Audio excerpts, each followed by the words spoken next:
Hi friends, welcome back to my channel. ഇന്ന് നമുക്ക് കവറുപാൽ വെച്ചിട്ട് നല്ല കട്ട തൈര് എങ്ങനെയാണ് വീട്ടിൽ തയ്യാറാക്കുന്നത് നോക്കാം. പലപ്പോഴും നമ്മൾ ഉറയൊഴിക്കുന്ന സമയത്ത് തൈര് അധികം കട്ട കിട്ടാതെ, അതായത് സെറ്റാകാതെ ചിലപ്പോൾ ലൂസായിട്ടുള്ള പരുവത്തിലൊക്കെയാണ് നമുക്ക് കിട്ടാറ്. അതിനായിട്ടൊരു പാൻ അടുപ്പിൽ വെച്ചതിന് ശേഷം അതിലേക്ക് ഞാൻ 3/4 ലിറ്റർ പാലാണ് ഒഴിച്ചു കൊടുക്കുന്നത്. ഇവിടെ ഞാൻ കവറുപാലാണ് കേട്ടോ എടുത്തിരിക്കുന്നത്, ഫുൾ ഫാറ്റ് മിൽക്കാണ്. ഇതിൽ നമ്മൾ ഒട്ടും തന്നെ വെള്ളം ചേർക്കുന്നില്ല കേട്ടോ. ഇനി മീഡിയം ഫ്ലെയിമിനും ലോ ഫ്ലെയിമിനും ഇടയിലിട്ട് നമുക്കൊന്ന് തിളപ്പിച്ചെടുക്കണം. ഒരു 3-4 മിനിറ്റ് നന്നായിട്ടൊന്ന് തിളപ്പിച്ചെടുക്കാം.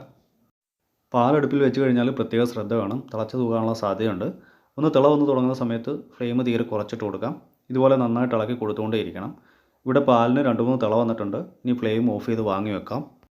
പാല് തിളപ്പിക്കുമ്പോൾ ഒട്ടും തന്നെ വെള്ളം ചേർക്കാതെ തന്നെ തിളപ്പിക്കാനായിട്ട് ശ്രദ്ധിക്കണം. വെള്ളത്തിൻ്റെ അളവുണ്ടെങ്കിൽ നമുക്ക് നല്ല കട്ടയായിട്ട് തൈര് കിട്ടില്ല കേട്ടോ. അപ്പം ഇറക്കി വെച്ചാൽ നമ്മൾ ഇതുപോലെ നന്നായിട്ടൊന്ന് ഇളക്കി കൊടുക്കണം. ഒട്ടും തന്നെ പാട കിട്ടാതെയും അടി പിടിക്കാതിരിക്കാനും വേണ്ടിയാണ്.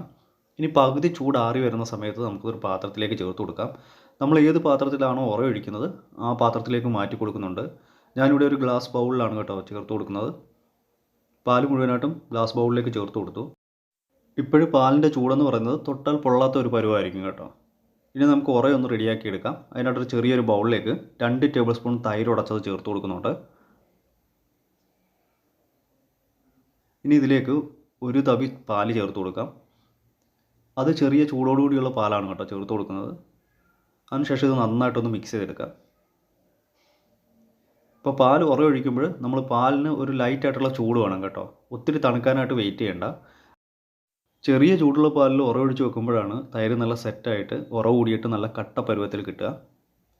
ഇനി നമുക്കിത് ചെറിയ ചൂടുള്ള പാലിലേക്ക് ഒഴിച്ചു കൊടുക്കാം. നമ്മൾ എത്രത്തോളം പാലെടുക്കുന്നോ അതിനനുസരിച്ച് വേണം ഉറയെടുക്കാനായിട്ട്. പിന്നെ ഉറയെടുക്കുന്നത് അധികം പഴക്കമില്ലാത്ത ഉറയെടുക്കാനായിട്ട് തന്നെ ശ്രദ്ധിക്കണം. ഇനി നമുക്ക് തവി കൊണ്ട് നന്നായിട്ടൊന്ന് മിക്സ് ചെയ്തെടുക്കാം.